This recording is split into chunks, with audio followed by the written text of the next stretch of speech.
Hi, Mami Motes here.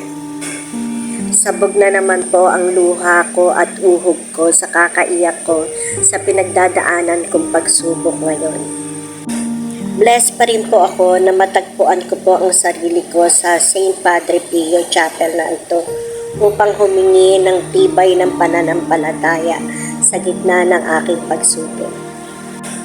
Ang samot dalangin ko, sana mabigyan ako ng hustisya ng Panginoong Jesus sa ngalan niya na mahal na Amang Banal sa intercession ng St. Padre Pio upang makamtan ang karapat-dapat na hustisya sa mga taong nakapaligid sa akin.